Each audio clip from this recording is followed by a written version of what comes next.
Thank you.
അറിയാത്ത, കണ്ണില്ലാത്ത, കാഴ്ചയില്ലാത്ത ബാബു, പിന്നെ John Joseph, പിന്നെ 4 പേരാണ് ഈ ജ്ഞാനായി ഗവൺമെന്റിന്റെ കൂടെ.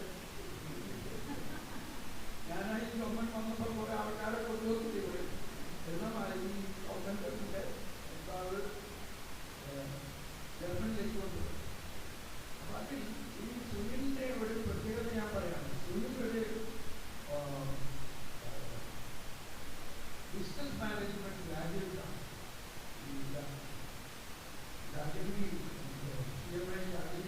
കോളേജിൽ പഠിച്ച് ബിസിനസ് മാനേജ്മെന്റിൽ ജോലി ചെയ്തുകൊണ്ടിരിക്കുകയും അവൻ ഈ ജ്ഞാനമൊക്കെ കൂടിയിട്ട് പ്രാർത്ഥനാനുഭവം വന്നിട്ട് ഈ പേഴ്സണൽ പേര് ഇരുന്നത് പ്രാർത്ഥിക്കാൻ തുടങ്ങിയിട്ട് ആ വിശുദ്ധീകരണ പ്രാർത്ഥന നമ്മുടെ ഉള്ളിൽ ഇത് പറയുന്നൊരു കാര്യം, പിതാവിനാൽ നടാത്ത ചെടികളെല്ലാം വീണ്ടും മാറ്റണേ, എൻ്റെ അബോധ മനസ്സിനെ വിശുദ്ധീകരിക്കണേ. ഈ അബോധ മനസ്സിൽ കിടക്കുന്ന നമുക്ക് ഒരറിയില്ല. വർഷങ്ങൾക്ക് മുമ്പേ സംഭവിച്ചിട്ടുള്ള പല കാര്യങ്ങളും പല ചിന്തകളും നമുക്ക് കിടക്കും. എനിവേ ഇവർ പിന്നീട് ഒരു കഥയാണ്. പ്രാർത്ഥന പോയിട്ട് അവർ നിർത്താൻ പറ്റാതെ നാം പറയാൻ 18 മണിക്കൂർ ഈ പേഴ്സണൽ പേര് അങ്ങനെ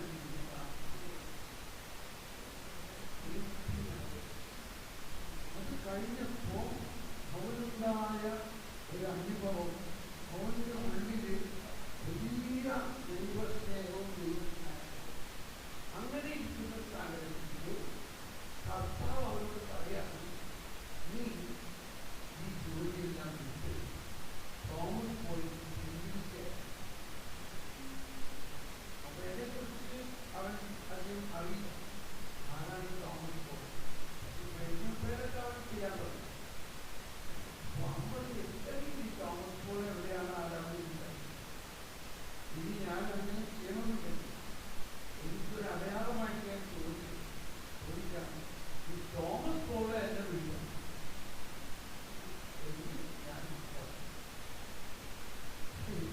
കർത്താവിന്റെ കാര്യം അന്ന് തന്നെ ഞാനപ്പോ ഹൈദരാബാദില് അച്ഛന്മാരെ ധ്യാനിച്ചുകൊണ്ടിരിക്കുന്നു.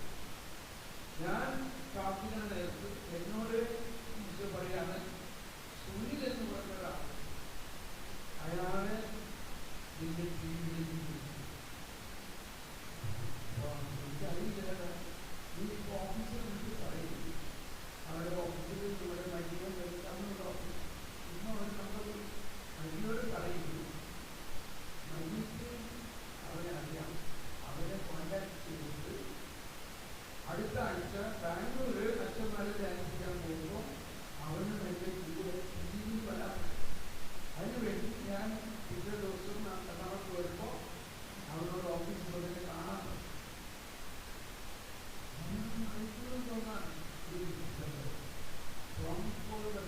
കർത്താവ് പറയാണ്,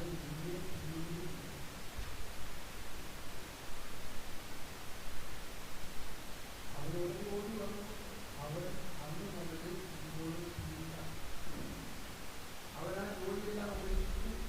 അപ്പൊ അവരോട് അതിനുവേണ്ടി വീണ്ടും പ്രാർത്ഥന പറഞ്ഞു.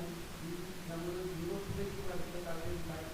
അത് ഉണ്ടാവാനുള്ളൊരു കാരണം, നീരത്തിൽ അച്ഛന്മാരെ ജാഗ്രതയോടിരിക്കുമ്പോൾ അവിടുത്തെ ബിഷപ്പ് പറഞ്ഞു, ഇവിടെ ഒരു അച്ഛനെ സ്വർണ്ണത്തുള്ള ഒരു യൂറോപ്യൻ മിഷണറിയെ ഇവിടെ മാറ്റി അദ്ദേഹത്തിന് അവരുടെ മുന്നിലുണ്ട്. ഒരു കപ്പിനച്ഛനാണ് അച്ഛൻ്റെ ചരട് കഴിച്ച് നിൽക്കുന്ന ഒരാളൊക്കെ ഇത് ഭയങ്കര പ്രയാസത്തിൽ ഞാൻ ചോദിച്ചാൽ അച്ഛൻ്റെ കപടത്തിലൊന്നും പോയി പ്രാർത്ഥിക്കാൻ പറ്റുമോ? ഇതാതെ അവിടെ ഞാൻ പ്രാർത്ഥിച്ചുകൊണ്ടിരിക്കുമ്പോൾ എനിക്കൊരു പുതിയ അനുഭവം ഉണ്ടായി.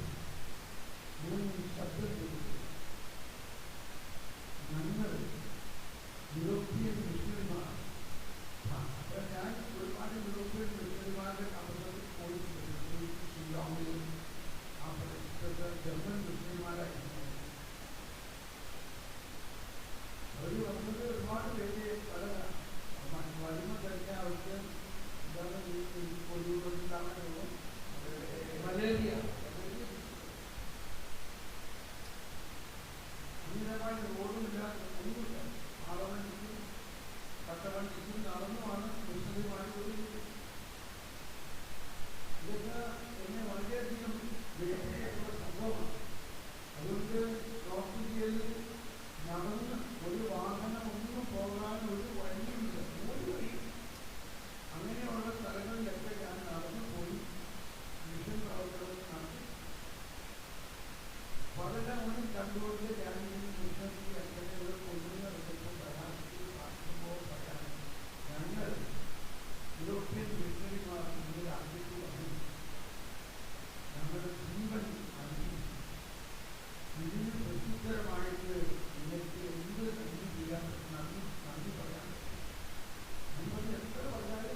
പരിശുദ്ധാത്മാവ് പഠിപ്പിച്ച് യൂറോപ്പിൽ പോകുന്നതിന് മുമ്പ് 40 ദിവസം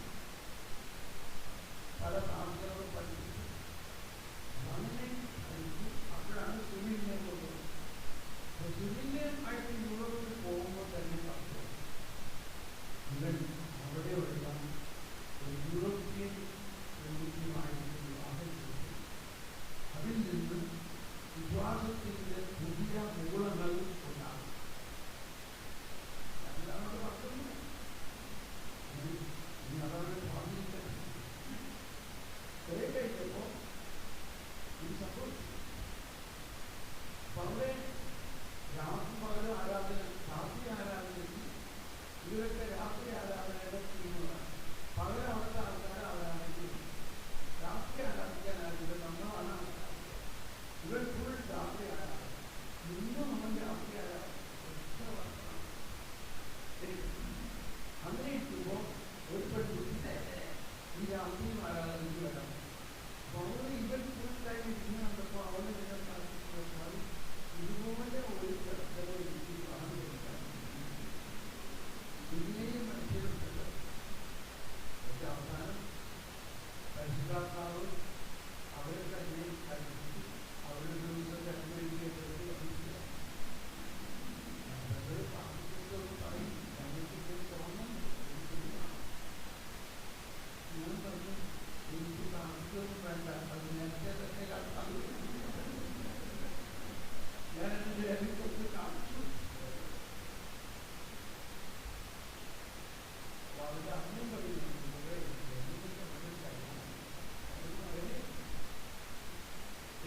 പറഞ്ഞു വരുന്നത് ആരെങ്കിലും വിചാരിച്ചിട്ടുണ്ടോ ഈ നാട്ടിൽ ജനിക്കുന്നവരാണ് ഇതുപോലെ ബിസിനസ് കാലഘട്ടത്തിൽ ഗ്രാജുവേഷനിലേക്ക് ബിസിനസ് കാലഘട്ടത്തിൽ ജോലി ചെയ്യുന്നതാണ്.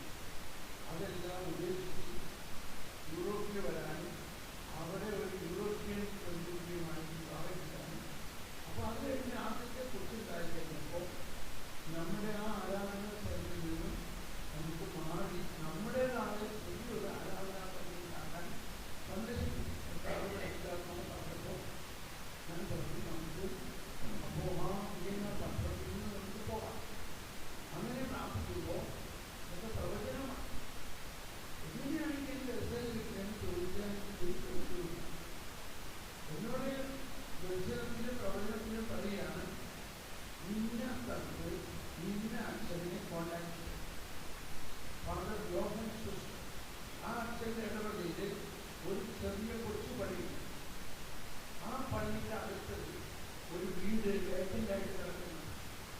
ഈ അച്ഛനെ കോണ്ടാക്ട് ചെയ്തിട്ട് ആ പള്ളി ആ അച്ഛൻ നിന്നെ എല്ലാത്തിനും സഹായിക്കും. ആ വീട് വാടകയ്ക്ക് എടുക്കും. അവിടെ സുനിലും ഫാമിലിയും ചെല്ലുക. അതോടൊപ്പം നമ്മുടെ ടീമിലുള്ള മറ്റുള്ള ആളുകൾക്ക് താമസിക്കാനുള്ള സമയമുണ്ട്. അങ്ങനെ അവിടെ വിദ്യാരാധന ആരംഭിച്ചു. ഞാൻ അവിടെ അടുത്ത ട്രിപ്പിന് അച്ഛനെ ഉടനെ തന്നെ ഞാൻ വിളിച്ച് കൺട്രോൾ ചെയ്ത് വിളിച്ചു. അമിതമായി വാട്സപ്പൊന്നുമില്ല. ഞാൻ ഈ വിവരം പറഞ്ഞപ്പോൾ അച്ഛൻ വളരെ ഉദ്ദേശം ഒറ്റ വേഗമായി വീട്ടിൽ അന്ന് അവിടെ തുടങ്ങിയ ആ ആരാധന ഇന്നും നടന്നുകൊണ്ടിരിക്കുക. ഒരേ അൽമായനായ മലയാളിയായ സുനിലിന്റെ ഭവനത്തിൽ ക്രിസ്ത്യാനാണ്. അങ്ങനെ സുനിലിനെ ആ ഭവനത്തിൽ വിളിക്കുക. 4 പെൺകുട്ടികൾ. ഈ 4 പെൺകുട്ടികളിൽ മൂത്ത ആള് ഇപ്പോൾ തിയോളജി പഠിച്ച് എൻ്റെ മകള് തിയോളജി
ഗ്രാജുവേഷൻ കഴിഞ്ഞപ്പോൾ പലരും അവരോട് പറഞ്ഞു, ഇതിനെ പറ്റി കേൾക്കാനാണ് ഒന്നും ചെയ്യണം. അച്ഛന്മാരെ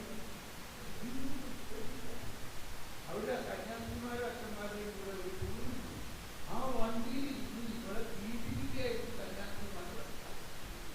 കന്യാസിമാർക്ക് നീതിനെ പറ്റി കേൾക്കില്ല. ഞാനിത് പറയുന്നത് പറയണത് ഇതാണ്. ഞാൻ ദൈവരാജ്യത്തിലൂടെ ഇറങ്ങുന്നു പറഞ്ഞിട്ട് ഒരച്ഛനും ഒരു കന്യാസിനും എന്നെ സപ്പോർട്ട് ചെയ്തില്ല. നീ വല്ല ഞായറാഴ്ച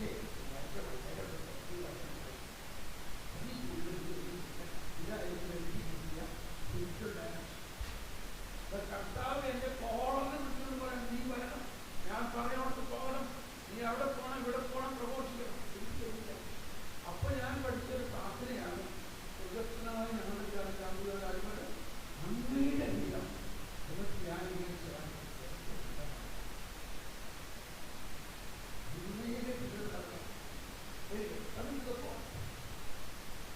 നിങ്ങളൊരു വീഡിയോ എടുക്കുമ്പോൾ എല്ലാവരും പറയുന്നത് ജോലി ചെയ്യണം. അവരുടെ കൂട്ടുകാരും പറയാണ്, ഈ ജോലി ചെയ്തതിന് കാണിക്കണം, 13,000 രൂപ നൽകിയിട്ട് എനിക്ക് എന്തെങ്കിലും ജോലി ചെയ്തോളൂ.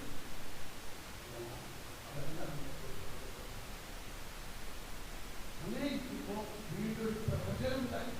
You will become a doctor of the church in the Catholic Church, a believing doctor. Praise the Lord.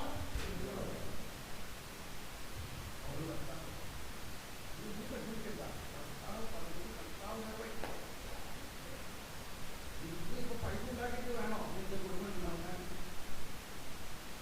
അറിയാം, ഇതൊക്കെ മനസ്സിലായിക്കോട്ടോ. ഈ പൈസ ഉണ്ടാക്കാനും പറഞ്ഞു ഇവരേതെങ്കിലും ഒരു ജോലി, ഇവർക്ക് കിട്ടുന്ന ജോലി ചിലപ്പോൾ ഹോട്ടലിൽ ചെറുതായിരിക്കും.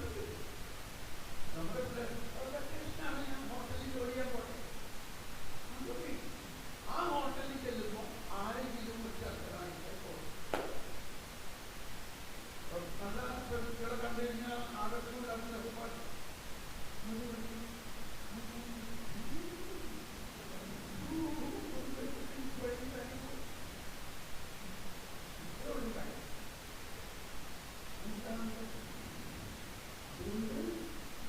അപ്പൊ ഇത് ഞാൻ പറഞ്ഞില്ല, പക്ഷെ നമുക്കൊരു ആഗ്രഹം പഠിക്കാൻ പറ്റുന്നില്ല. അങ്ങനെ ഇരിക്കുമ്പോൾ ഇതേമായിട്ടൊരു പ്രൊഫസി വർഷം അപ്പൊ അവർ വെക്കേഷന് ജോലി ചെയ്യാൻ പോകണം. ഞാൻ കൂടെ പോയി എനിക്ക് എത്ര ശമ്പളം വേണം, ആ ശമ്പളം ഞാൻ തരാം. അങ്ങനെ രണ്ടും കൂടെ ജോലി ചെയ്യാതെ അവിടെ നമ്മുടെ ശുചിത്വ നടത്തുന്നത് ഒരു പാവപ്പെട്ടവർക്ക് ഫുഡുണ്ടാക്കി കൊടുക്കണം, അവരെ കുളിപ്പിക്കണം, അവരുടെ റൂമിലേക്ക് കഴിയണം, അങ്ങനെയുള്ള ഒരു സെന്ററാണ്. അപ്പോൾ നീ അവിടെ വേണ്ട ഇതൊക്കെ ചെയ്യും, ഇത് കാശ് അവർക്ക് ഭക്ഷണമുണ്ടാക്കാൻ. അപ്പൊ അവിടെ ഇതിന്റെ ഒരു ഓണവരാളുണ്ടായി, ഒരു കാൽ ബമ്പലുണ്ട്.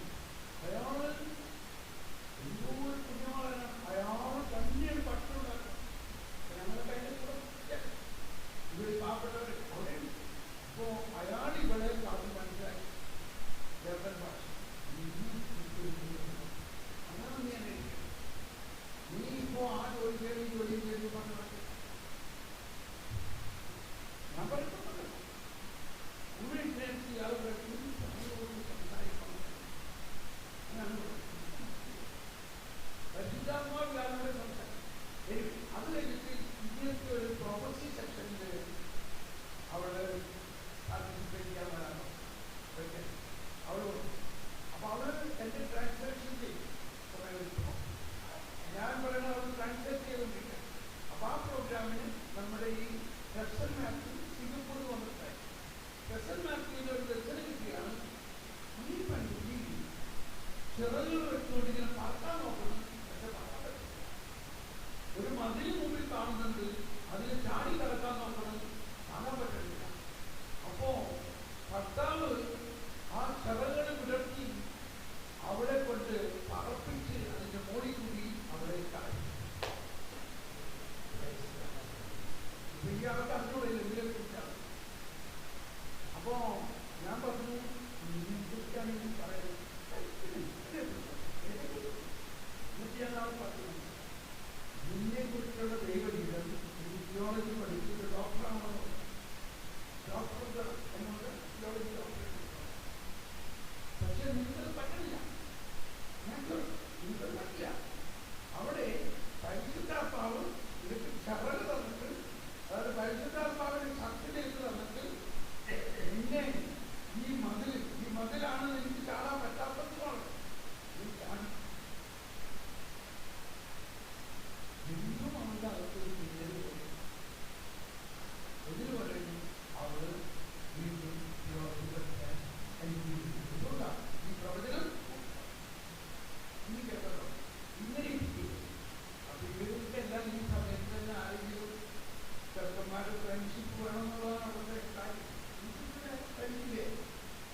അപ്പാപ്പയുടെ കാർഡായിട്ട് കിട്ടില്ല.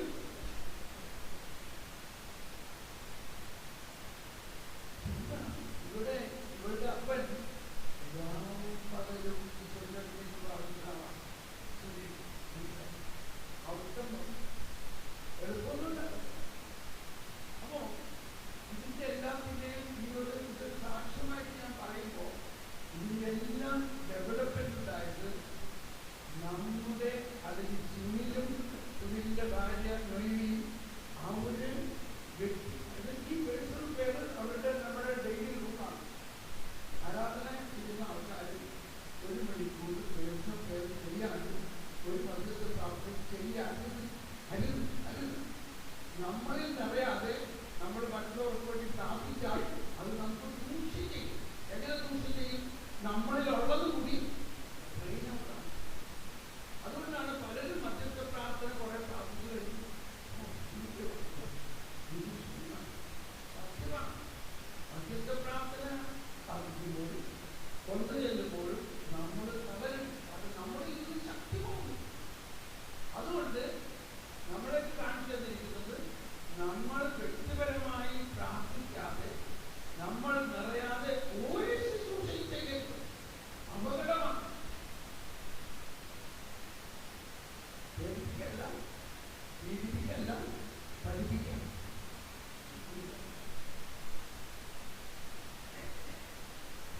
സുനിൽ എന്ന വ്യക്തി ഈ കേരളത്തിൽ ഇവിടെ മാനേജരായിട്ടും ആദ്യമുണ്ടാക്കിയത്. പക്ഷെ അതിനെക്കുറിച്ചുള്ള ബന്ധമില്ല. മറ്റൊരു രാജ്യത്ത് വന്ന് അവിടുത്തെ ഒരു സ്ത്രീ കല്യാണം കഴിച്ച് അവിടെ 4 പെൺകുട്ടികൾ 4 പേര് നിത്യാരാധന സെന്ററിൽ വളർന്നു. എല്ലാ ദിവസവും ഈശോയെ ആരാധിക്കുകയും കുർബാനാർപ്പിക്കുകയും അവരിലൂടെ ദൈവം ഒരു പുതിയ തലമുറയെ ഉണ്ടാക്കുകയും അതിലൊരാൾ ഒരു ദൈവശാസ്ത്ര പണ്ഡിതയാവുകയും അവിടെ കുറിച്ചുള്ള പ്രവചനം അവർ ലോകത്തിന്റെ ലീഡറാവുന്നുള്ളതാണ്. അത്രയ്ക്ക് അവള് ഒരു ഇന്നസെന്റ് ആൻഡ് ബോണി. എല്ലാ ദിവസവും എന്നെ കോണ്ടാക്ട് ചെയ്യും. നാളെ എനിക്ക് പഠിക്കാനേ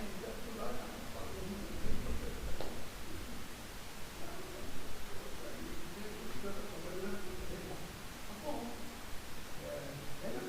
ഞാൻ പറഞ്ഞു വരുന്നത്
എന്താ ഞാൻ പറഞ്ഞത്?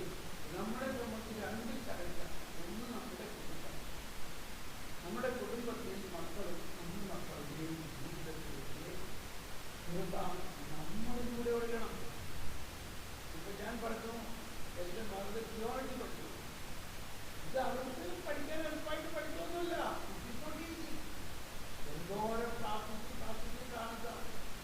അപ്പൊ എന്നോട് കർത്താവ് അറിയിക്കുന്ന കാര്യം കർത്താവ് തന്നെ നടത്തിക്കുന്നതിനുള്ള കൃപ ഒരപ്പനോ ആയ എന്നിലൂടെ ഒഴുകണം. അവിടെ അല്ലെങ്കിൽ അമ്മയായ നമ്മളിലൂടെ ഒഴുകണം.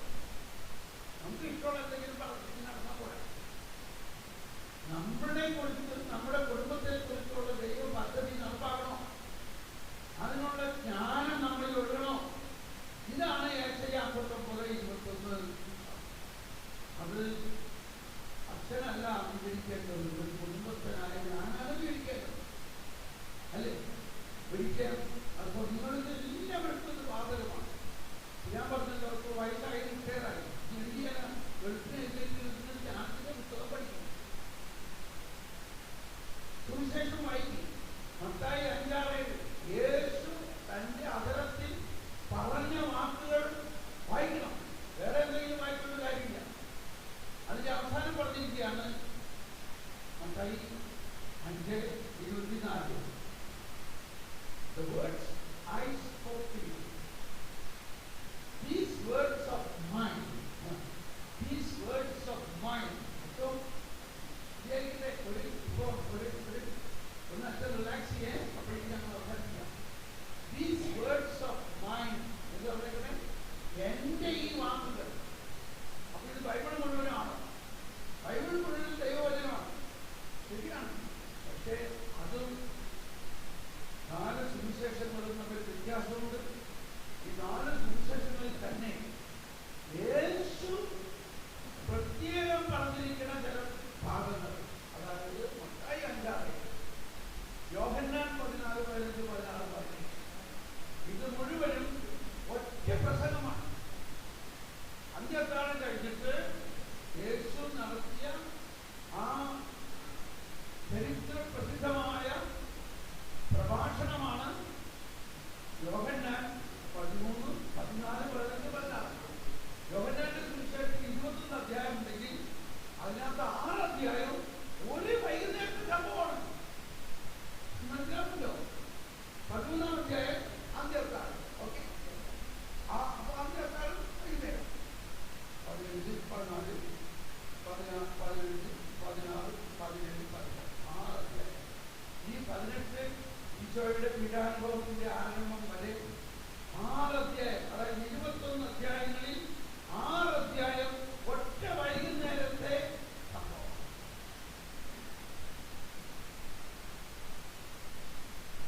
ഒറ്റ സീരിയസ്, അതായത് ഒറ്റ ഈ വൈകുന്നേരത്തെ സംഭവം. ഈശോ പറഞ്ഞിരിക്കുന്നത് മാത്രമാണ്.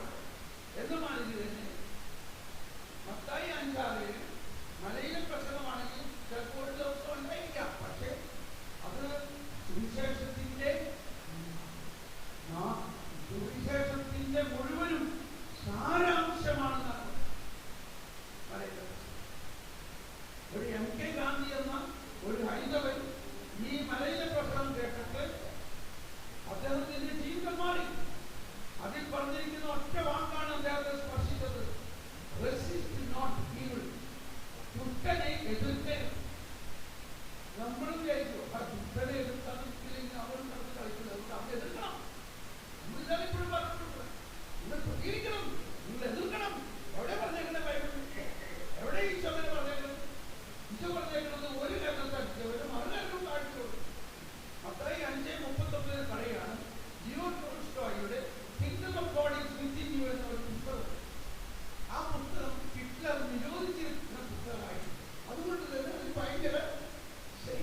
ബൈബിളിൽ എഴുതിയിരിക്കുന്നത്. അത് ഒക്കെ കാണിക്കുമ്പോൾ പഴയ പ്രസംഗത്തിലെ മുത്ത് എന്ന് പറയാം, റെസിസ്റ്റ് നോട്ട് ഈവിൾ, ദുഷ്ടനെ എതിർക്കാൻ. MK ഗാന്ധിക്ക് മനസ്സിലായി that is not weakness, that is our strength. ദുഷ്ടനെ എതിർക്കാതിരിക്കുന്നത്, ദുഷ്ടനെ എതിർക്കുക എന്ന് പറയുന്നത് അർഹിക്കുകയാണ്. അതുകൊണ്ട് പ്രയോജനമില്ല. ഒരു റബ്ബർ പന്തിൽ അടിച്ചാൽ ആ പന്ത് കൂടുതൽ എന്ന മാതിരിയാണ് ദുഷ്ടനെ എതിർക്കാൻ. നമ്മൾ തന്നെ വീട്ടിൽ നോക്കും, നമ്മളുടെ ആരെങ്കിലും ഭാര്യ ഭർത്താവ് തമ്മിലുള്ള സംസാരത്തിൽ എന്തെങ്കിലും ഒരു ദുഷ്ടത ഒരാൾ പറഞ്ഞാൽ, നീ എന്താ എന്നോട് അങ്ങനെ പറഞ്ഞു, ഇങ്ങനെ പറയൂ നീ, എന്താ പറഞ്ഞാൽ നീ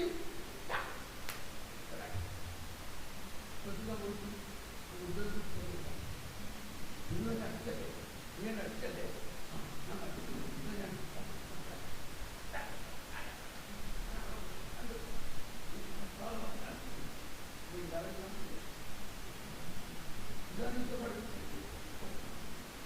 ഒരു ഘട്ടം അടിച്ചവന് മറുഘട്ടം കാണിച്ചു കൊടുക്കുന്നുണ്ടെങ്കിൽ അർത്ഥം അറിയാം. ഈ പരിസയര് ഒരിക്കലും വലത് കൈകൊണ്ട് അടിക്കില്ല, അറിയാം. അവര് അത്രയ്ക്ക് കർക്കശക്കാരായി. ഒരു പാപിയാണെന്ന് അടിക്കണം, പാപിയെ വലത് കൈ കൊണ്ട് തൊടില്ല. പാപിയെ അടിക്കണമെന്ന് ഇടത് കൈ കൊണ്ട് അടിക്കണം. ഇടത് കൈയാണ് നല്ലതല്ലാത്ത കാര്യങ്ങൾക്ക് ഉപയോഗിക്കുന്ന കൈ. ആ കൈ ഉപയോഗിച്ച് അത്ര വലിയ അവർ നോക്കി. അതുകൊണ്ടാണ് വലത് കൈ. ഒരാളൊന്ന് അടിക്കാൻ നോക്കിയാൽ ഒന്ന് കടന്ന് അടിക്കാൻ നോക്കി, ഒന്ന് അടിക്കാൻ നോക്കി, നിങ്ങളുടെ വലത് കൈ കൊണ്ടൊന്ന് അടിക്കാൻ നോക്കി. എവിടെ അടിക്കരുന്നത്? ഇടത് വെച്ചേക്കരുത് കേട്ടോ. ഒന്ന് അടുത്തിരിക്കുന്ന ആളുടെ വലത്, നിങ്ങൾ വലത് കൈ കൊണ്ട് ഒരാളെ അടിക്കാൻ നോക്കിയെന്നു ഇത് നോക്കി, നിങ്ങൾ മറ്റൊരാളെ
ഈശോ പറഞ്ഞിട്ടുണ്ടോ? അപ്പൊ എല്ലാവരും പറയും പ്രഭാഷണത്തിൽ ഇങ്ങനെ പറഞ്ഞിട്ടുണ്ട്, ശിക്ഷിച്ചു വന്നു.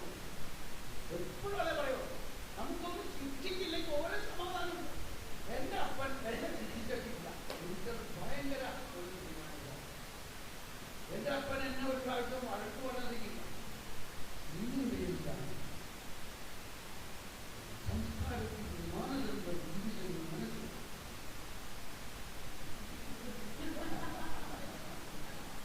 സംസ്കൃത പണ്ഡിതർക്ക് മലയാളം വിദ്വാനോടെ അവരുടെ വഴക്ക് പറയും. എന്നെ അപ്പൻ അടിച്ചതായിട്ട് ഓർമ്മ. അതുകൊണ്ട് എനിക്കൊരു ദൈവസ്നേഹ അനുഭവം എന്നാണ് വന്നത്. എന്റെ അപ്പൻ സ്നേഹമാണ്, എന്നെ അടിച്ചാൽ ചെയ്യാത്ത ഒരാളല്ല. ഞാൻ പറഞ്ഞു വരുന്നത് ഹിറ്റ്ലറിന്റെ ബയോഗ്രഫിയിലെ ഉള്ള കാര്യമാണ്. ഹിറ്റ്ലറിന്റെ അപ്പൻ ഹിറ്റ്ലറിനെ അതുപോലെ അടിച്ചു. ആ മനുഷ്യന്റെ അകം അതുപോലെ എന്ത് സംഭവിക്കുന്നു? ഒരാളുടെ ഉള്ളിലാണ് ആ ട്രീറ്റ്മെന്റ് വിളിച്ചു വെച്ച് ഒരു ലോകമഹായുദ്ധം ഉണ്ടായി. 6 ലക്ഷത്തോളം യഹൂദരെ നമ്മൾ ആളുകൾക്ക് കാണണം. ഇന്നും ഈ യൂറോപ്പിലെ സുവിശേഷവൽക്കരണത്തിന്റെ പ്രധാന രഹസ്യം അവരുടെ ഈ ഓർമ്മകൾ എല്ലാം 2 ലോകമഹായുദ്ധത്തിൽ അവർക്കുണ്ടായ അതിഭയാനകമായ സംഭവങ്ങളെ അവരുടെ ഉള്ളിൽ നിന്ന് പോകാൻ എത്തിച്ചില്ല. അത് ഉൾക്കൊണ്ടുകൊണ്ട് അവരെ ശിക്ഷിച്ചു. അപ്പോൾ ഞാൻ ഈ പറഞ്ഞതെല്ലാം ഈ വ്യക്തിപരമാണ്. ഞാനിവിടെ എന്താ ചെയ്യുന്നത്? അവിടെ ഈ വ്യക്തിപരമായ പ്രാർത്ഥനയിലൂടെ നയിച്ച് നമ്മുടെ ഉള്ളിൽ കടന്നുകൂടിയിരിക്കുന്ന എല്ലാ നശീകരിക്കപ്പെടുന്ന അപ്പൊ ഈ ഹിറ്റ്ലറിൽ പേര് പ്രാർത്ഥിക്കായില്ലയോ? ഈ യുദ്ധം തന്നെ ഉണ്ടാവില്ലായിരുന്നു. ഈ ഹിറ്റ്ലറിന്റെ മേലായിരുന്നു ഡെലിവറൻസ് നടത്തിയില്ലയോ? എന്നിട്ട് ഞാൻ ചിന്തിക്കാറുണ്ട്, ഒരാളൊരു ഡെലിവറൻസ് പേര് അവർ നടത്തിയില്ലയോ? ഈ ഡെലിവറൻസ് ഗിഫ്റ്റ് ഉപയോഗിച്ചിരുന്നെങ്കിലോ, അയാൾ തന്നെ ഡെലിവറൻസ് ഗിഫ്റ്റ് ഉപയോഗിച്ചിരുന്നെങ്കിലോ, അയാളുടെ അപ്പഴി ദൈവാനുഭവം ഉണ്ടായിരുന്നെങ്കിലോ ഈ യുദ്ധം തന്നെ ഉണ്ടാവില്ലായിരുന്നു. I believe it. ഇതൊരു വ്യക്തിയിൽ നിന്ന് രൂപപ്പെട്ടതാണ്, ഒരു പാർട്ടി പ്രസ്ഥാനത്തിന്റെ അല്ല. ഇന്നുപോലെയാണ് ഇന്ന് നമ്മുടെ കുടുംബത്തിൽ നമ്മുടെ മക്കളെ രൂപപ്പെടുത്തണമെങ്കിൽ നമ്മൾ ഹിറ്റ്ലറിന്റെ അപ്പനെ പോലെ ആകരുത്. നമ്മൾ പൊത്തുക്ലേശയുടെ അപ്പനെ പോലെയാണ്. പൊത്തുക്ലേശയുടെ അപ്പൻ ഒരു സ്വർണ്ണ കച്ചവടക്കാരനായി. അമ്മ മരിച്ചു കഴിഞ്ഞപ്പോൾ, ഭാര്യ മരിച്ചു കഴിഞ്ഞപ്പോൾ 4 പെൺപിള്ളേരുമായിട്ട് ഇസ്യൂവിൽ വന്ന് അവിടുത്തെ വികാരിയത്തിനോട് പറഞ്ഞു അവിടുത്തെ പള്ളിയിൽ ആക്കി. ആ പള്ളിയുടെ മധുബഹ അദ്ദേഹത്തിന്റെ പൈസ മുഴുവൻ കൊടുത്ത് പുതുക്കി പണിയിച്ച് അദ്ദേഹത്തിന്റെ വക ഒരു പുതിയ ആൾക്കാരെ ഉണ്ടാക്കി. അപ്പൊ അന്ന് ഇങ്ങനൊരു ഇറക്കുണ്ടായിരുന്നു, നമുക്ക് വേണമെങ്കിൽ പള്ളിയിൽ സ്ഥിരമായിട്ട് ഇരിക്കാൻ ഒരു സ്ഥലം മേടിക്കാം. ആ ആൾക്കാരുടെ ഇടത് വച്ചിട്ട് ഒരു സ്ഥലം അവരുടെ ഫാമിലി സിറ്റിങ്ങിനായിട്ട് മേടിച്ചു. ഈ കുഞ്ഞുങ്ങളെയും കൊണ്ട് എല്ലാ ദിവസവും അവിടെ വന്നിരിക്കും. അപ്പൊ അവിടെയാണ് പൊതുവേശയിരിക്കുന്ന നേരത്ത് ഈ ദർശനം കാണുന്നത്. ഈ ആൾക്കാരിൽ നിന്ന് ഒഴുകുന്ന ഈശോയുടെ രക്തം ലോകം മുഴുവനും കൊണ്ടുപോകുന്നതാണ്. അപ്പോ ആ അപ്പൻ പൊതുവേശയെ അല്ലെങ്കിൽ ജോൺ ഓഫ് ദ ക്രോസിന്റെ കർമ്മലമലകേറ്റു, ഇരുണ്ട രാത്രിയിൽ സ്പിരിച്വൽ ക്യാൻറ്റീനും ഇതെല്ലാം വായിച്ചു. എന്നിട്ടായി ആ അപ്പന്റെ ഓരോ മക്കളും വിശുദ്ധരായി മാറും. അതുകൊണ്ട് ആ അപ്പനെയും അമ്മയെയും വിശുദ്ധരാക്കി വെക്കാം. അപ്പോൾ നമ്മുടെ ജീവിതത്തിൽ യേശയ്യ 59:21 പറയുന്നതാണ്, നിങ്ങളിൽ ഞാൻ വികസിപ്പിച്ചിരിക്കുന്ന, അല്ലെങ്കിൽ ഇതാണ് നിങ്ങളുമായിട്ടുള്ള ഉടമ്പടി. ഈ ഉടമ്പടി പുതിയ ഉടമ്പടിയാണ്. അതായത് യേശയ്യ 59 എന്ന് പറയുന്നത് 52, 53, 54, 55 കാര്യങ്ങളല്ലേ എന്ന് പറയുന്നത്. അർത്ഥം ഈശോയുടെ പീഡാനുഭവം, ഉയർത്തി, പുതിയ ആകാശം. അപ്പൊ 54 പറയുന്നത് ഇസ്രായേലിനോടായിട്ടാണ് പറയുന്നതെങ്കിലും ലോകം മുഴുവനോടുമായിട്ടാണ് പറയുന്നത്. നിന്റെ പരിശുദ്ധാവ് തന്നെയാണ് നിന്റെ കർത്താവ്. അത്രയ്ക്ക് ഞാൻ ഇസ്രായേലിനെ സ്നേഹിക്കുന്നു. നിങ്ങളുടെ പാപം കടുത്തുവപ്പാണെങ്കിലും ഞാൻ അതെല്ലാം തൂവെള്ളയാക്കുമെന്നത് ഒരു ഇൻട്രൊഡക്ഷനായി. ഇപ്പോൾ അത് യാഥാർത്ഥ്യമാവുകയാണ്. അതനുസരിച്ച് ഞാൻ ഒരു പുതിയ ഉടമ്പടി ഉണ്ടാക്കും. ആ ഉടമ്പടിയിലെ ഒരു സ്ഥായി ഘടകം ഇതാണ്: നിന്റെ ആത്മാവിൽ എന്റെ വചനവും എന്റെ ജ്ഞാനവും എന്റെ ആത്മാവും നിറയുകയാണെങ്കിൽ അത് നിന്നിൽ നിന്ന് അകന്നു പോകയില്ല. മാത്രമല്ല, അത് നിന്നിൽ നിന്ന് നിന്റെ സന്തതികളിലേക്കും അവരുടെ സന്തതികളിലേക്കും പ്രസരിക്കും. ഞാൻ ജർമ്മനിയിൽ ഒരു സംഭവം ഉണ്ടായി. ഒരു സഹോദരി വന്നിട്ട് ജർമ്മൻകാരി എന്നോട് പറയണം, തോമസ് പറയണം, എന്നെ സഹായിക്കണം, എൻ്റെ മകൾ എവിടെയാണെന്ന് എനിക്കറിയാം. 4 വർഷമായിട്ട് അവളെക്കുറിച്ച് ഒരു പിടിപാടില്ല. അപ്പോൾ ധ്യാനത്തിൻ്റെ പശ്ചാത്തലത്തിലാണ് താമസിക്കുന്നത് വന്നിട്ട് ഞാൻ എന്ത് ചെയ്യണം? എനിക്കൊരു മകളെ ഉള്ളൂ. ചിലർ പറയുന്നത് അവൾ ആ ചെറുക്കൻ്റെ കൂടെയാണ്, കുറച്ച് കഴിഞ്ഞവർ പറയുകയാണ് അവൾ വേറെ ചെറുക്കൻ്റെ കൂടെയാണ്. എനിക്ക് എൻ്റെ മകളെ എങ്ങനെ തിരിച്ചു കിട്ടും? അമ്മയുടെ കരച്ചിൽ ഞാൻ പറഞ്ഞു, എൻ്റെ കർത്താവ് ഇവരെ ആശ്വസിപ്പിക്കാൻ ഒരു വചനം അന്ന് എനിക്ക് എഴുതി കാണിച്ചതും ദേശിക്ക 59-20. ഉടനെ ഞാൻ തുറന്ന് വായിച്ചപ്പോൾ വളരെ വലിയ ഒരു ശാസ്ത്രം അല്ലെങ്കിൽ വളരെ വലിയ ഒരു രഹസ്യമായിട്ട് കേട്ടു. ഇത് അവർക്ക് മാത്രമല്ല, നമ്മളെല്ലാ കുടുംബങ്ങൾക്കും ആവശ്യമുള്ള ഒരു വലിയ രഹസ്യം. ഞാൻ പറഞ്ഞു, ഇവിടെ പറഞ്ഞിരിക്കുന്നു, ഞാൻ നിങ്ങളോട് ചെയ്യുന്ന ഉടമ്പടിയാണ്. അതായത് ഉടമ്പടിയാണെങ്കിൽ അതിന് മാറ്റമില്ല. ഈ വചനത്തിന്റെ ആദ്യവും അവസാനവും ഒരു വിശേഷം. ആദ്യം അവസാനം പറഞ്ഞിരിക്കുകയാണ് കർത്താവ്. ഞാൻ വേറെ ഒരു വചനവും അങ്ങനെ 2 സ്ഥലത്ത് കർത്താവ് ഓർമ്മയില്ല. ഈ കാലത്തിൽ ഓർമ്മയുണ്ടോ? എവിടെയെങ്കിലും 2 സ്ഥലത്ത് ആദ്യം അവസാനം കർത്താവ് നിങ്ങളിൽ ഞാൻ വിവേചിപ്പിച്ചിരിക്കുന്ന എന്റെ ആത്മാവും എന്റെ വചനവും നിങ്ങളിൽ നിന്നോ നിങ്ങളുടെ സന്തതികളിൽ നിന്നോ അവരുടെ സന്തതികളിൽ നിന്നോ ഇനി ഒരിക്കലും അതൊന്നു പോകയില്ല. കർത്താവാണ് ലക്ഷ്യം. മനസ്സിലായോ? കർത്താവാണ് ലക്ഷ്യം. മനസ്സിലായോ?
ആണ് മാർക്ക്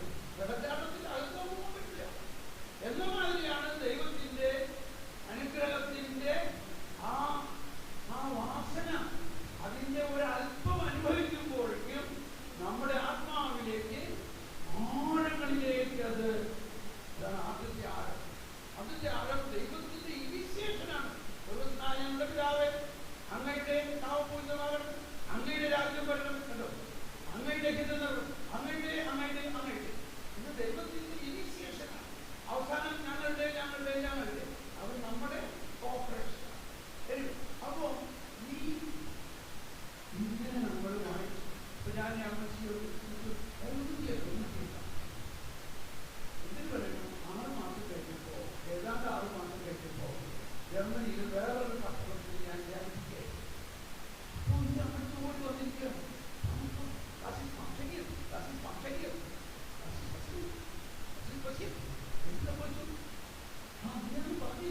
ഞാനത് പറഞ്ഞില്ല, എന്റെ മോളെ കാണാനില്ലെന്ന്. നീ എന്നോട് അത് ചെയ്യാൻ പറ്റില്ല. ഇനി പറഞ്ഞ മാതിരി ഞാൻ ചെയ്തത് സംശയം അവൾ തിരിച്ചു വന്നിരിക്കുന്നതൊന്നും മാത്രമല്ല, എനിക്ക് വിശ്വസിക്കാൻ പറ്റില്ല. അവളുടെ ചിന്ത മുഴുവനും ഞാൻ ചിന്തിക്കുന്ന പോലെയാണ്. അവള് പറയാനുള്ളത് മമ്മി ഈ ഓണധ്യാനത്തിന് എനിക്ക് പോകണം. ഈ പോലെ തോമസ് കോളേജ്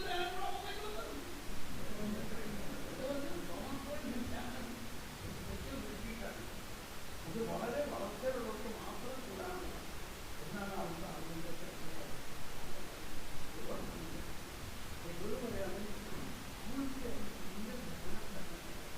അപ്പോ എന്താണ് എന്നത് മനസ്സിലാക്കി. ഈ അമ്മയുടെ അകത്ത് മുഴുവനും തോമസ് കോളേജിൽ അത് തന്നെ മകളുടെ അകത്തേക്ക് തോന്നുന്നു.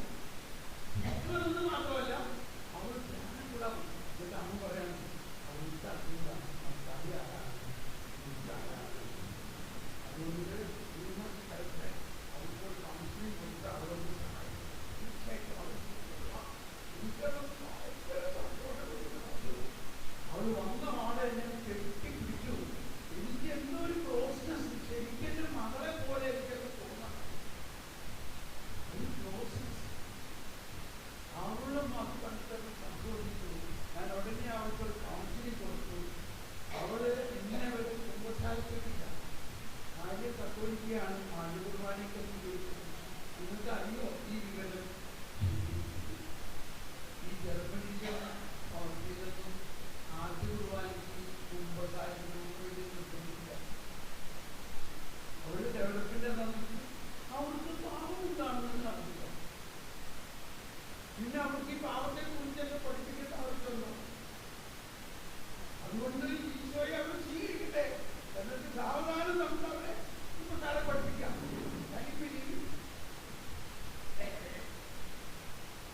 അങ്ങനെ അവള് കുമ്പസാരത്തിൽ 29 വയസ്സായി.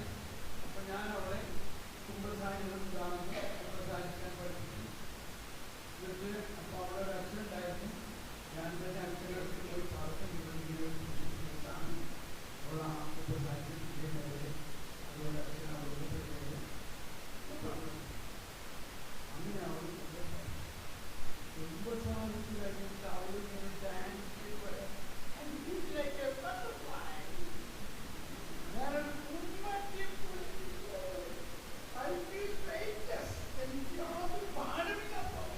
എനിക്ക് പറക്കണമെന്നോ. ഈ അമ്മ അവളെ മാത്രമല്ല എന്നെ എത്തിപ്പിടിക്കണം. എന്തൊരു ആനന്ദം, എന്തൊരു സന്തോഷം. ആ മകളെ തിരിച്ചിരിക്കുന്ന മാത്രമല്ല അവളെ ഒരു പുണ്യവതിയായിട്ട് തിരിച്ചു. ഇതെന്നെ വളരെയധികം സ്വാധീനിച്ച ഒരു സംഭവം. അതുകൊണ്ട് ഞാൻ ഇത് ഒരുപാട് കേസുകളിൽ അപ്ലൈ ചെയ്തു. എല്ലായിടത്തും ഇത് വിജയകരം. ഇനി എവിടെയെങ്കിലും വിജയിച്ചിട്ടില്ലെങ്കിൽ അതിന്റെ കാരണം നമ്മൾ ഈ പ്രാർത്ഥിക്കുന്ന ആളുകൾ ഇത് മനസ്സിലാക്കുന്നില്ല. ഇത് മനസ്സിലാക്കേണ്ട 2 കാര്യം വെറുപ്പിനെ കാരണം നമ്മളത് മുന്നോട്ട് കൊടുക്കുക. നമ്മളെല്ലാം കഴിഞ്ഞ് എനിക്ക് പ്രാർത്ഥിക്കാം എന്ന് പറഞ്ഞാൽ അത് വേറെ. ഇപ്പൊ നമ്മള് കുർബാന ആരാധിക്കാൻ 1 മണിക്കൂർ വരാമോ? ഞാൻ നോക്കട്ടെ, എന്റെ കയ്യില് വേറെ ജോലിയെല്ലാം കഴിഞ്ഞിട്ട് സമയമെങ്കിൽ ഞാൻ വരാം എന്ന് പറയുന്നത് ഒരു കാര്യം. മറിച്ച് കൊടുത്താണോ അപ്പൊ മറ്റോ എന്നെ അതായത് ചോദിക്കാണോ അവിടെ ഉടനെ വരാം, ഞാൻ ബാക്കി ജോലിയൊക്കെ മാറ്റി വയ്ക്കും, ഞാൻ ഉടനെ വരാം. ഇത് വേറെ ആണോ? അപ്പൊ ഇങ്ങനെ നമ്മൾ മനസ്സിലാക്കണം.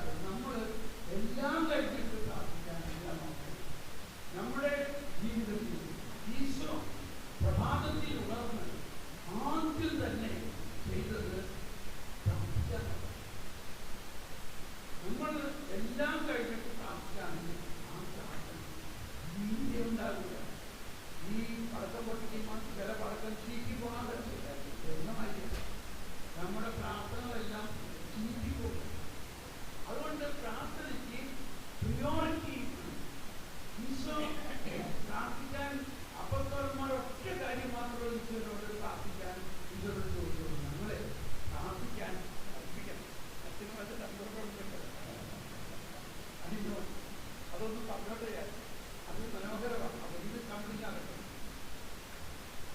ഒന്ന്, priority of prayer. First priority പ്രാർത്ഥന. രണ്ട്, ആദ്യം ജ്ഞാനത്തിന് വേണ്ടിയാണ്. കാരണം നമ്മൾ ജ്ഞാനസ്നാനമാണ് സ്വീകരിച്ചേക്കുന്നത്. എന്തെന്നായി ജ്ഞാനസ്നാനം കിട്ടിയത്? ജ്ഞാനമാണ് കിട്ടിയത്.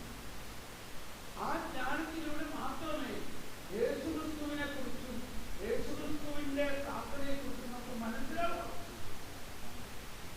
അപ്പോൾ ജ്ഞാനത്തിന് വേണ്ടി പ്രാർത്ഥന.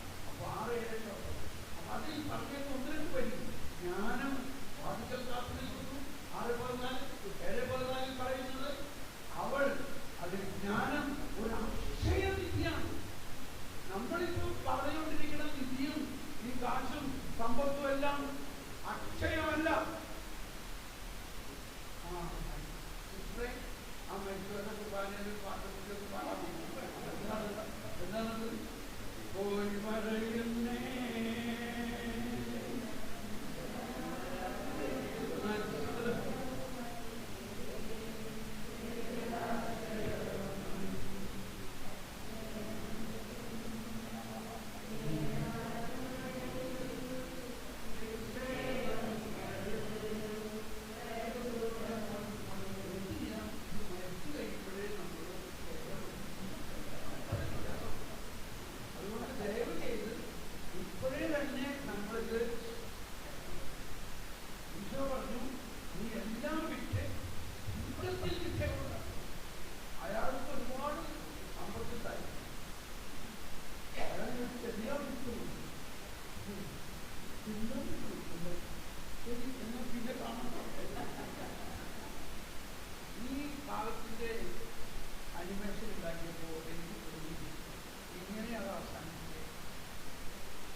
അയാള് സകലതും വിറ്റ് വെറും കൊടുതുണിയോടെ മരുഭൂമിയിലേക്ക് പോവുകയാണ്.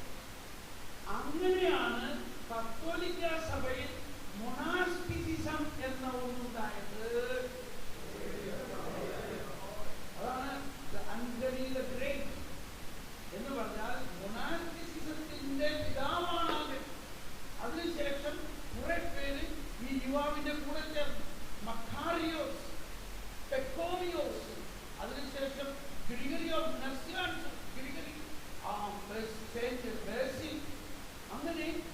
അങ്ങനെ ഇവരെല്ലാം ഒരുപാട് പേര് ഇവരുടെ സമൂഹത്തിൽ എന്തിനു പറയുന്നു, ഒരു കാലത്ത് 1000-ലധികം സന്യാസിമാർ താമസിക്കുന്ന 6000-ലധികം സന്യാസിമാരുള്ള വേണ്ടത് ഈ ഒരു അന്തോണിയിൽ.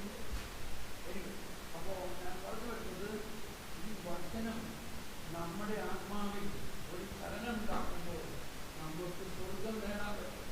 മാത്രമല്ല നമ്മുടെ വസ്തുവകകളെ മുറിക്കപ്പെട്ടുകൊണ്ടിരിക്കുകയാണെങ്കിൽ വചനം നമ്മളിൽ വേരുപാടില്ല.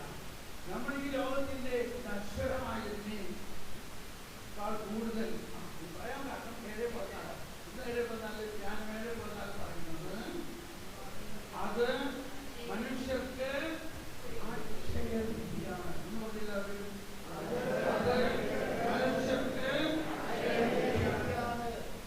ടെൻഷൻ അടിക്കുന്ന ഒരു വചനം ഇങ്ങനെയുണ്ട്. 1 Corinthians 13:10 പറയുന്നത്, പൂർണ്ണമായവ ഉദിക്കുമ്പോൾ അപൂർണമായവ അസ്തമിക്കും. അപ്പൊ നമ്മളിൽ ഈ അക്ഷയനിധിയായ ജ്ഞാനത്തെ നമ്മൾ സ്വീകരിക്കുമ്പോൾ നമ്മളിൽ മറ്റെല്ലാം അങ്ങ് മാഞ്ഞു. അതുപോലെ ആ ജ്ഞാനത്തിന്റെ പുസ്തകത്തിലെ മറ്റൊരു വചനം ഇതാണ്, 7:27 പറയുന്നത്, അവൾ പറഞ്ഞ് അവൾ ഏവയെങ്കിലും സകലതും അവൾക്ക് സാധ്യമാണ്. കേട്ടോ, എല്ലാവരും പറഞ്ഞ് അവൾ ഏവയെങ്കിലും സകലതും അവൾക്ക് സാധ്യമാണ്. അപ്പൊ നമ്മുടെ കടബാധ്യത മാറും, നമ്മുടെ പ്രശ്നങ്ങൾ മാറും. എന്ത് കിട്ടിയാൽ മതി? സകലതും അവൾക്ക് സാധ്യമാണ്. അവൾ ഓരോ തലമുറയിലുമുള്ള വിശുദ്ധ ചേതനകളിൽ പ്രവേശിച്ച് അവരെ ദൈവമിത്രങ്ങളും പ്രവാചകരുമാക്കുന്നു എന്ന് പറയുമ്പോൾ 7:14 തന്നെ പറയുന്ന ജ്ഞാനം അക്ഷയനിധിയാണ്. അത് നേടിയവർ ദൈവത്തിന്റെ മിത്രങ്ങളാവുന്നു, സ്നേഹിതരാവും. ഈ ഒരു അധ്യായത്തിൽ തന്നെ 2 സ്ഥലത്ത് പറയാണ് മിത്രം, ദൈവമിത്രമാവും. നമ്മൾ ആരാ? നമ്മൾ ദൈവമക്കൾ മാത്രമല്ല, ദൈവത്തിന്റെ സ്നേഹിതരാണ്. ഞാനിത് പറയുമ്പോൾ ഈ പറവൂര് നടന്നൊരു സംഭവം, ഒരാളെന്റെ പുറകെ നടന്നു. ഇവിടെ 40 ലക്ഷം കടവാണിക്കും, 40 ലക്ഷം കടവാണിക്കും. അതായത് ഞാനീ കടം പോയി വീട്ടമായി ഞാൻ പറഞ്ഞ കൊണ്ട് ഞാനൊക്കെ വേണ്ടി പ്രാർത്ഥിക്കും. അപ്പൊ എല്ലാം ശരിയാവും. ഈ വചനമാണ് ഞാൻ പറഞ്ഞു. അവൾ ഏറെയെങ്കിലും സകലം അവർക്ക് സാധിക്കും. പിന്നീട് ആൾ വരും, അപ്പൊ നീ ജ്ഞാനത്തിന് വേണ്ടി പറഞ്ഞു, എന്റെ ജ്ഞാനത്തിന് വേണ്ടി പ്രാർത്ഥിക്കാതെ കടവാൻ പ്രാർത്ഥന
എൻ്റെ വീട് പട്ടണത്തിൻ്റെ നടുക്ക.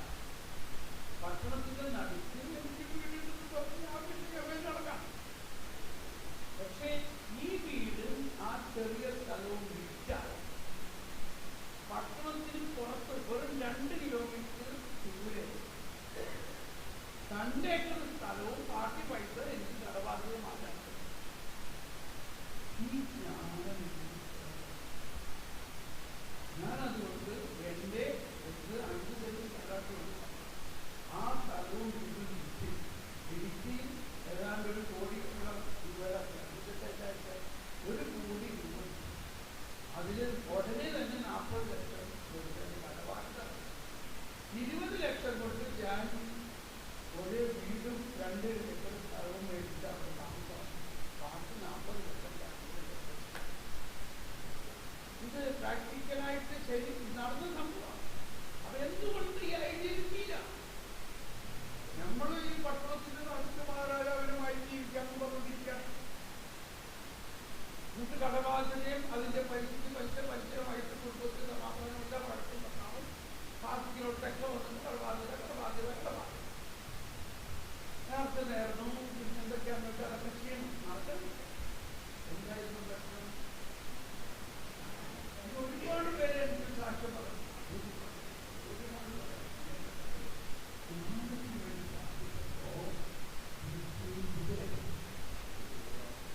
അപ്പൊ ദൈവമേ, ഞാൻ നിങ്ങളോട് പറയുകയാണ്, ഇത് ഒരു ഒറ്റമൂലിയല്ല, ഇത് ദൈവത്തിന്റെ ജ്ഞാനമാണ്. യേശു സർവാധിപനാണ്. യേശു സർവാധിപനാണ്. യേശുവിന്റെ എല്ലാ പ്രശ്നങ്ങൾക്കും പരിഹാരമുണ്ട്. എല്ലാ പ്രശ്നത്തിനും പരിഹാരമുണ്ട്. പരിഹാരമില്ലാത്തതായിട്ട് ഒന്നുമില്ല. ഞാൻ പണ്ട് പ്രാർത്ഥിക്കാൻ തുടങ്ങിയ കാലത്ത് നമ്മുടെ പദപ്രശ്നങ്ങളൊക്കെ ഇതൊക്കെ പറഞ്ഞ് ഞാൻ പള്ളിയിൽ പോണ നേരത്ത് ഞാനൊരു ശബ്ദം ആരുണ്ടല്ലോ പള്ളി. അപ്പൊ എനിക്ക് മനസ്സിലായി കർത്താവാണ് എന്നെ വിളിക്കണം. എന്നിട്ട് ഞാൻ ഉടനെ പോയി കൊണ്ടുപോയി കർത്താവ് എന്നെ വിളിച്ച് നീ പറഞ്ഞ കാര്യങ്ങളൊക്കെ കേട്ടോ. 1 മണിക്കൂർ ഞാൻ ഈ പറവറാന്ന് പറഞ്ഞ കാര്യമൊക്കെ കർത്താവിനറിയായിരിക്കും. അപ്പൊ ഞാൻ വെറുതെ സമയം കളഞ്ഞു. എന്റെ സമയം പറഞ്ഞ നിന്റെ സമയം. നീ കേട്ടോ, നീ എന്നെ ഒന്ന് കേട്ടോ. നീ പറഞ്ഞ കാര്യങ്ങൾക്കെല്ലാം പരിഹാരമുണ്ട്. നിങ്ങൾ വേറെ പറഞ്ഞു ഇതായിരുന്നു നീ ആദ്യം പറയുന്നത്. ഈ സമയത്തിന് പറഞ്ഞത് നിന്റെ സകല പ്രശ്നങ്ങൾക്കും ഞാൻ നേരത്തെ പരിഹാരം കണ്ടെത്തി. സന്തോഷം. ഞാൻ ഭയങ്കര പ്രശ്നമായിട്ടാണ് കേട്ടത്. പക്ഷെ ഞാൻ കർത്താവിനെ കേൾക്കട്ടെ. ഞാൻ എന്റെ പ്രാർത്ഥന